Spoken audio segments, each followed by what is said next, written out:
We're going to create a simple logo of two interlocking rings.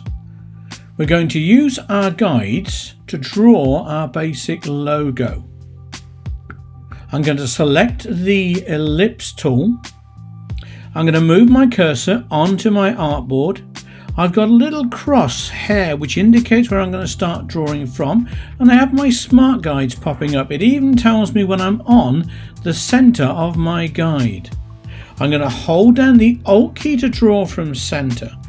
As I draw a perfect circle, you will see that I will end up with this pink cross in the middle of my shape.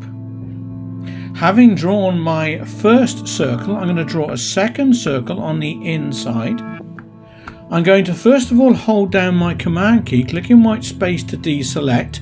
I can then draw another circle inside my first circle, again looking for the pink cross in the middle. I now have two circular shapes.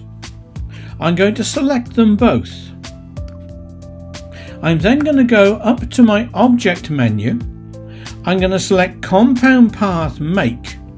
This will join these two shapes together. So when I now change my fill, let's say I'll select an orange, the orange stays within the two lines. I'm going to select my stroke color and set that to none.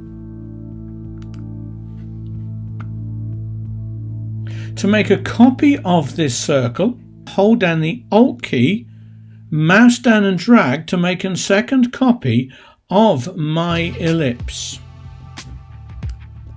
So I now have two ellipses ready to create the interlinking effect.